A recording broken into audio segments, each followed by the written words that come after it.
This new Asuna is insane, but it's mostly for the people who care about meta, that are competitive in this game. But if you don't care about that, you level your enhanced mode fully, you level up your breaks, then technically you wouldn't need this Asuna. I am talking about the upcoming progressive unit for the Scherzo of Deep Night. Probably said that wrong, I know I did. Upcoming movie celebration part 2. And also, if you're interested, we have this very adorable Ronier birthday background. You know the shenanigans. We go to the exchange shop, we go to illustration, bam. You can get her for 50 diamond cubes, but I'm poor. All right, let's get this out of the way. No, she is not a limited unit. I'm so surprised to see that people ask if it's limited. It would literally say in the little banner that it's limited. Like Sugaha, for example, says limited. It's been like that for every banner, so just letting you know. Yes, she is not limited, so she will be back in the general banner eventually, most likely within almost a year from now. Fun stuff. Step 1 and 2, 50% off, while step 3 is a guaranteed 4-star, but not a guaranteed of this Asuna, but a random 4-star. But you do have a chance of getting her. If you go to step 5, it's also another 4-star guarantee, but a 50% chance of getting Asuna. And then on step 7, it is a guaranteed of the featured unit, aka that Asuna. So you can still get shafted until you spend 100, 500 diamond cubes. Then you're guaranteed. Okay, anyway, walk this path together, Asuna. Now, her stats are pretty nice. What I like about her is that she does have high speed, plus there's more. Her attack isn't too high,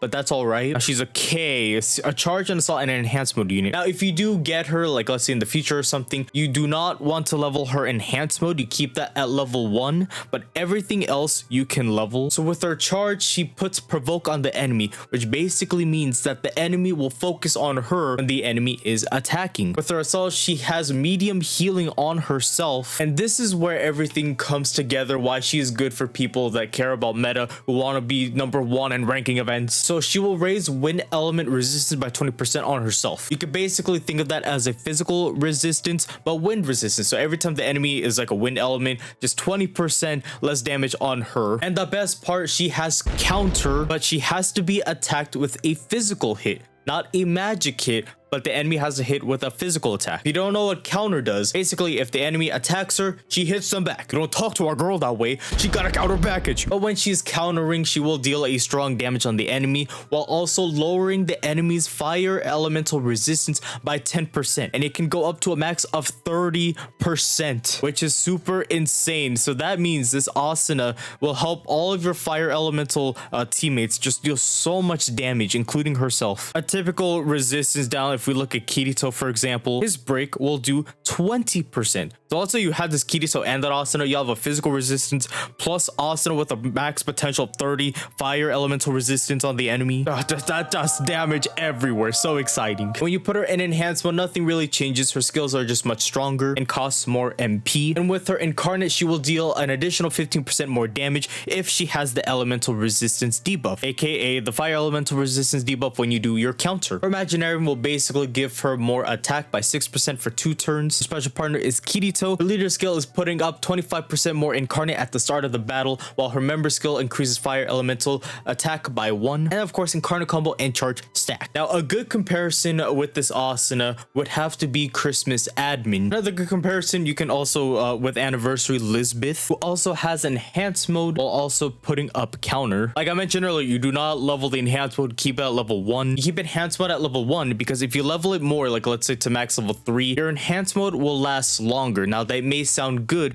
but it's actually not. If you remember, enhanced mode has buffs. Now, if you can't apply more enhanced mode, how are you gonna get those buffs? You want your enhanced mode to go away much quicker, and in order to do that, just keep it at level 1. You should do that for every character with enhanced mode. Like Asuna's mermaid mode, she will raise magic attack for all allies every time I use that. Anyway, counter is also good, so you're able to do more incarnates. With this Asuna, if you don't level up enhanced mode and you also have this counter, you are able to easily deal 7 total incarnates very easily, 8 incarnates easily, and it's even possible to deal 9 incarnates in a single battle during ranking events. If you're new to the game, 9 is insane, 8 is possible with every unit, but still pretty hard. 6 to 7 is like, you should be able to do that. If you're new to the game, don't worry about that. Take your time, you're still gaining your units. Let me show you an example. So I am going to do an incarnate with someone with enhanced mode. So this Leaf, for example, We're just gonna let her do her thing. Now that we gone back to this Leafa, if you notice in her incarnate, it says recast 9. Now that basically means that she has to attack about 9 times in order for her to do incarnate again. For example, I will do a simple charge like so. Now before it said 9, now it says 8 after she had a turn. But if I use another character like this Alice, it still says 8. It has to be that Leafa that deals damage. Now every time you apply enhance mode, take a look at this. It has gone down 1. Now it's 7. So that's why with the Asuna, you don't want to level up her enhanced mode. And the same goes for her counter. Now I have to find an event so I can show an example. I can only pray that no one will die. We're just going to use our incarnate on the duder here. Now again, it says 9, meaning we have to do 9 attacks with Elizabeth in order to do another incarnate. Okay, just to let you know, since we attack and put up enhanced mode, we have 7. I used the wrong skill. It's the assault that puts provoke. So yeah, now it's a 6. Okay, this dude should be hitting Liz. Now if he hits her twice, this should go down to 4.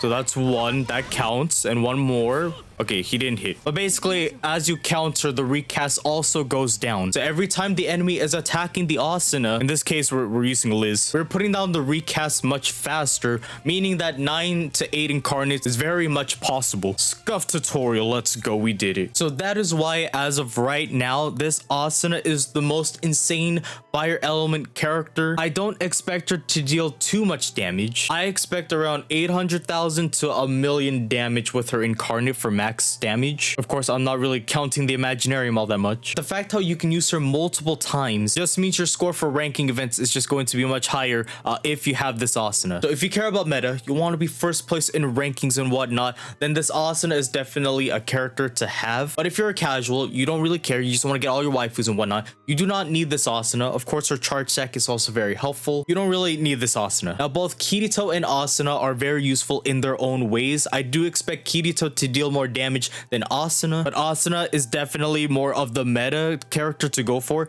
Now Kirito is also helpful, especially with his slight wait time of his break and all. You could still sorta live without it. He's also really good, but in my opinion, I think Asuna is more of someone to go for ranking events. But if I have the option, I'd rather have both of them. Anyway, praying I have enough to do step 3 by tomorrow. Thank you so much for watching this video. So on Unleash Blading. If you guys enjoyed, why not leave a like, comment, and subscribe if you are new. And if you want to join, I have a Discord at the bottom of the description. Click on the link and you're sent right to my Discord. But thank you so much for watching. My name is Kaz. I hope you have a fantastic day, and I'll see you guys all again in the next video. Goodbye.